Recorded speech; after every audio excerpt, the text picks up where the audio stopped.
Welcome to the final lecture of the semester.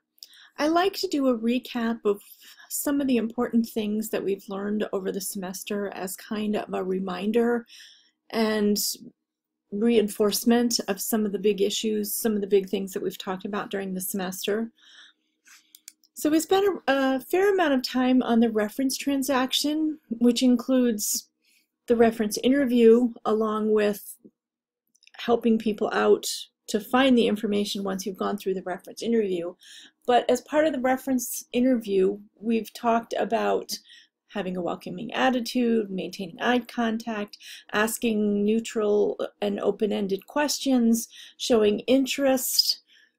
This can be shown through your body language as well as what you say, listening, following up, and not just typing and sending the person off to the stacks without follow-up. I'm reading your reference interview papers now, and I'm seeing you mentioning many of these things, and I feel like it can be a tough thing to go out and ask these questions and feel like you're tricking somebody because you're not telling them that it's for an assignment. But I really feel like it's a good experience to be on the other end of the reference interview, to kind of see when you're thinking about all the components, to really think about what works and what doesn't work. So I'm enjoying reading your papers. It's always interesting to see how, I hate when people get a bad one, but it's the best way to kind of see what not to do is when you see somebody else doing it and you're on the receiving end of that. So I know that often many of you won't have time for a full reference transaction, but in your libraries, but it will be just keeping in mind the components of a full reference transaction and working as many of them into what you do each day in the reference interview will certainly help. It helps in a lot of ways. It helps your students, but it can also help in you being seen as an essential person. In a way, it's advocacy, because if you are providing good service to your students and teachers and colleagues, it'll pay off in the long run. As one of you noted, there was after a less than useful and helpful transaction and at a library, that you really don't want to go back to that library. It was dark and the person wasn't helpful and they didn't have show any of these good qualities, so it makes you less willing to come back. And what you want is you want your students and your colleagues coming back. We did a lot of online searching. This is the kind of the next step in the reference transaction, trying to find materials for somebody, and one of the ways you can do it is finding material for them online. Boolean searching and other searching strategies we learned.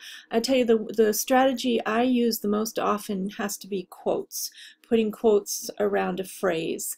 If I'm really having trouble finding something, that's what I go to.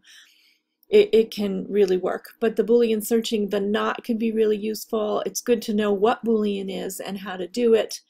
Also using synonyms if you need to expand a search. So if you're not finding anything using a particular word, look up the synonym. I'm in a food mode. It's holidays, thinking of food. Look up the synonym and try using that. Sometimes some databases, or particularly Google, might supply returns with the synonym in them, but it's always a great way if you're really stuck to try expanding your search. And then nesting using parentheses can give you different results. You can nest with ors or ands in order to, try two different synonyms along with an and it with the word that has to be in there, and you'll again expand your search or target your search better for helping people with online searching. Also important to keep in mind keyword versus subject. Most of the searching we do is keyword. We tend to just put in words in Google and go, sometimes you can type the full question in Google, it'll pick out the keywords for you. It's not the best strategy, but it certainly works. Versus subject, when things are organized by subject headings, it is a kind of an index for you. So if you find a subject that is relevant to what you're looking for, one of the ways to find additional matter is to click on the subject. Sometimes it's in the drop down, the record that you come up with, and there's a link, much like if you go on Amazon and you want to find another book by the same author, you click on the live link. If you find a subject area in some databases that you it seems to be fruitful and relevant for your search, click on it and it'll bring you other articles. I get kind of annoyed when there's too detailed subject headings and you click on it and the only record in the database is the one that you're on because it's too detailed. So it's exactly what your article, the one article that you found, and it's not going to expand your search. But a lot of times that's because if you're doing some less studied or less popular type of subjects, then that might happen to you more often. We looked at a lot of different types of sources: dictionaries, almanacs, encyclopedias, which are really great for quick answers. A lot of the information in them you can find on Google, but they are kind of fun to browse.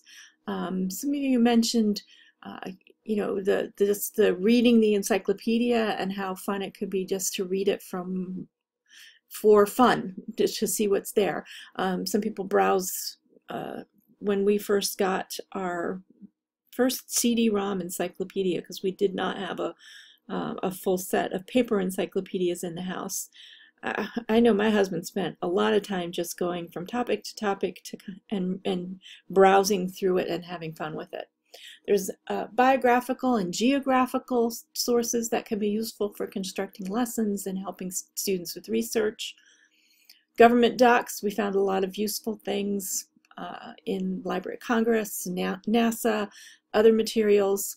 And then we talked a little bit about non-traditional materials such as audio, video, and software, which are not used as much in reference work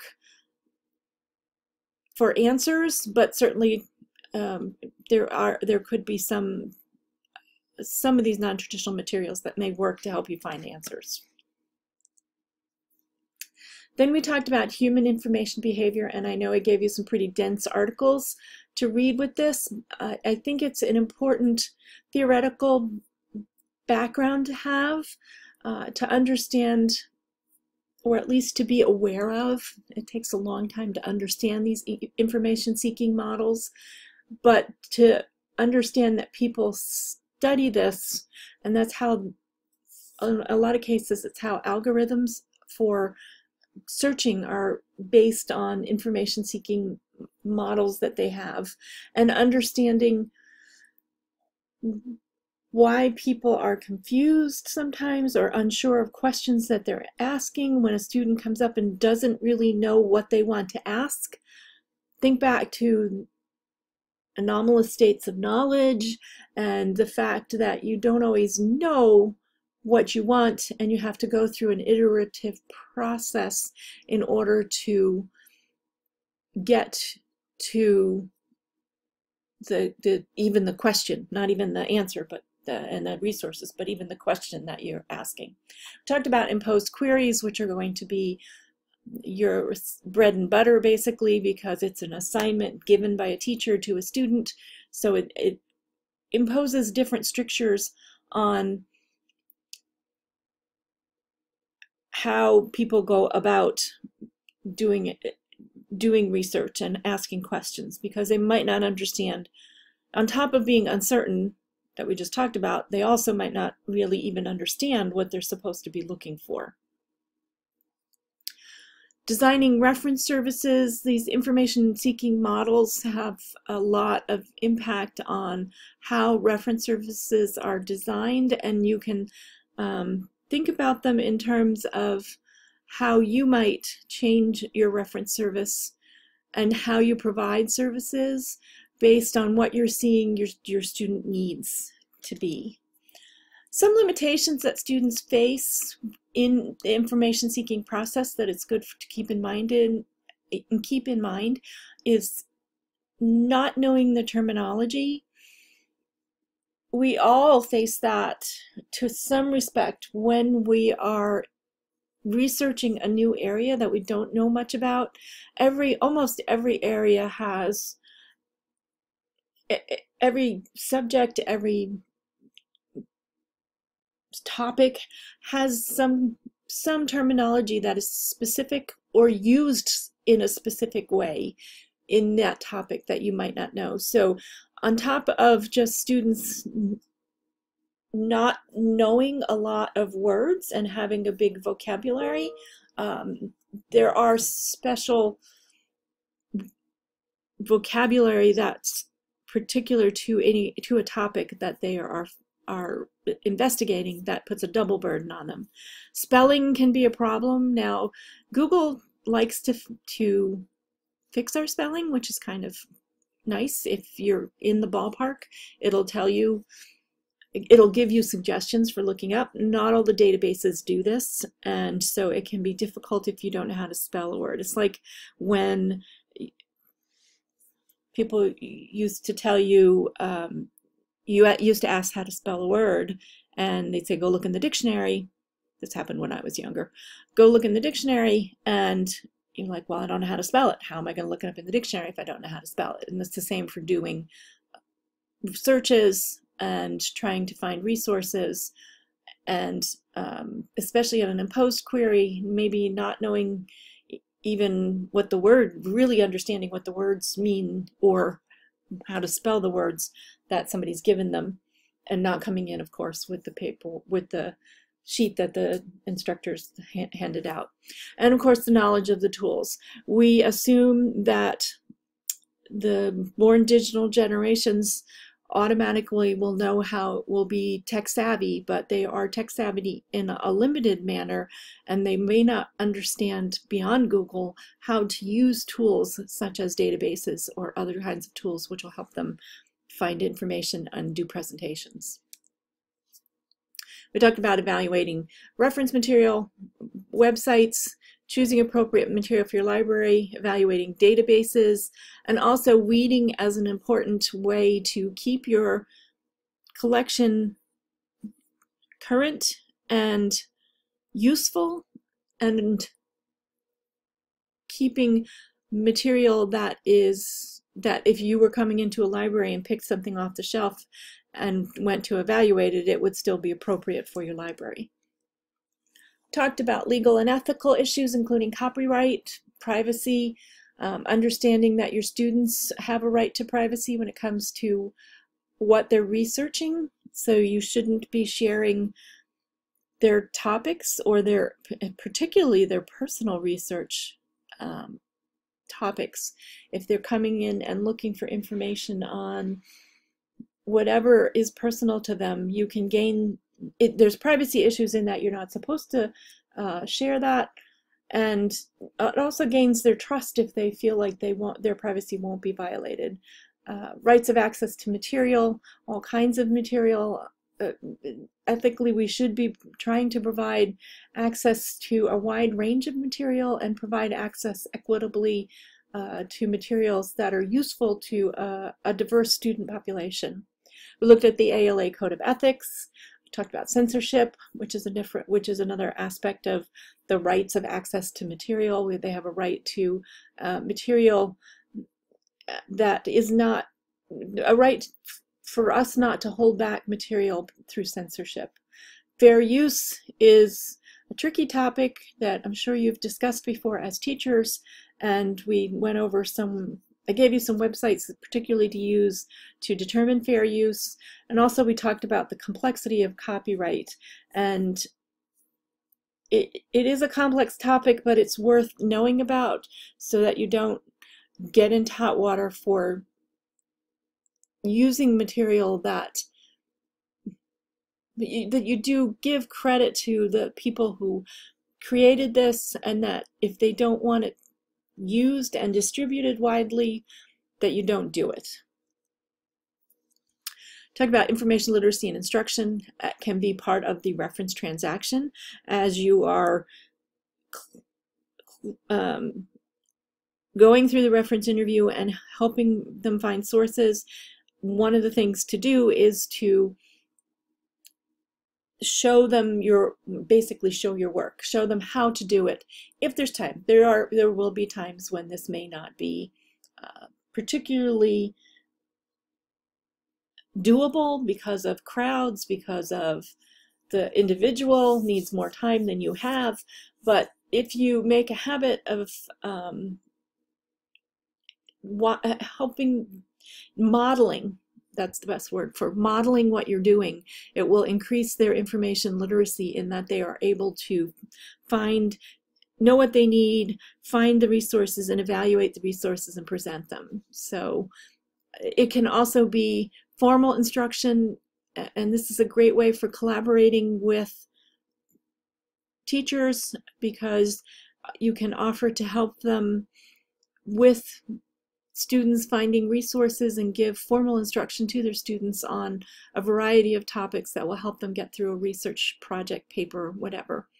We talked about the ISP, Information Search Process, by Carol Kuhlthal, where she examines both the cognitive and the affective stages that people go through when doing a project. Basically, she's basically looking at from information need to presentation, and I always find this really useful when I think about the stages that I go through and look at what she's talking about and realize this is normal. I think we can look at these stages and tell kids, no, it's normal to be confused at this stage. It is okay because we're exploring, and you won't be comfortable here because we need to get to the next stage. We need to understand what we're doing and understand our information need and gain some confidence through doing our searches before we can feel comfortable and get to a good point in the research process. And then we looked for formal instruction at the Big 6 and the Big 3, which are building blocks for the research processes and can be used if you would like. There's other systems also, but those are two types of ways that you could incorporate formal instruction into your instruction and into your library work. LibGuides, I'm looking forward to looking at your LibGuides and grading them. They're great for providing access to materials. They're a way of virtually collaborating with teachers and organizing information, curating information for students and teachers. We talked about curation. If you are lucky enough to get LibGuides, it's a great way to teach students and teachers to curate their own information and develop a array of information that's at hand that can help them going forward. Of course, LibGuides does cost, and there are alternatives. Pathfinders are just paper. Bibliographies are more limited than what you did in the LibGuide, but you can use it. It's another word for kind of a Pathfinder where you do an annotated bibliography about a topic. You can do pages on websites with curated information using something like Symbaloo. You can do the Live Binder, which is close but not as elegant as a LibGuide, but is free, so that makes a difference. So some final thoughts for me: keep on learning. Resources change all the time, databases change. There's some basics to searching, but even I find that a search that I wanted you to do the year before, Google has come up with some way to tweak the algorithm that makes it easier to do. So you have to keep aware and learning and doing some kind of professional development or following journals, reading, in order to keep aware of what's happening out there. Keep students in mind. They are struggling and you need to help them with the research process and make sure that their experience on the other side of the reference interview is a pleasant one and one that keeps them coming back to your library. Going away from just this particular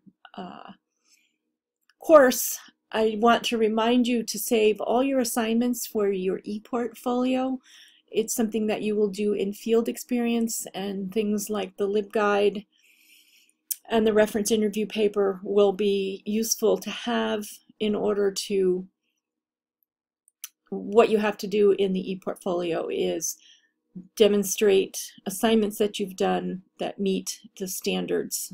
If you haven't taken 5130, if you have taken 5130, you will have gone over the standards that basically are a list of things that you should have learned in the course of preparing to be a school librarian. And we make assignments in order to address those standards, and you need to put them together with a reference, with a thinking about how they apply and what you've learned from them. So make sure you have a backup of all your assignments. Put them in a cloud-based storage, or on Chalk and Wire you can put them in the file library so you have them there to draw on when you go to make your ePortfolio, which you're going to complete in Chalk and Wire. Don't worry about the ePortfolio other than saving the assignments. If you're not going, more will be explained to you in field experience. And finally, Chalk and Wire, it is our way of collecting data for accreditation and examining how well we are, how well we're doing with our assessments. So we examine the data from our assessments on an ongoing basis, and we do that by collecting the information in Chalk and Wire. So you have 4 things that you need to do, which I'm going to list in the announcement that I send out. But basically you have to do the self-assessment for the professional dispositions. You have to do launch the instructor assessment so that I can assess you. You have to upload your LibGuide, and you have to upload your reference interview. All 4 of these things need to be done in order for your coursework to be complete for the semester. So if it's not completed by January 3rd, I need to give you an incomplete, and this could mess you up if you are trying to get reimbursed or get your licensure completed, the application. So please reach out to me if you're having trouble with it, but please do this. Please get the Chalk and Wire assessments uploaded. I am happy to have a virtual session. I can set up a Zoom meeting and we can go through it boom, boom, boom. So don't stress and spend a lot of time trying to figure it out. If you can't figure it out, email me and we'll go through it, and if we need to, we'll have a virtual meeting. So have a great holiday. It was lovely having you guys in class. Sorry I kind of dropped out for a couple weeks while my arm healed, but I am actually mousing with my right hand now, which is very exciting. So thank you for your patience, and have a great holiday, a great break and a great holiday. Thanks.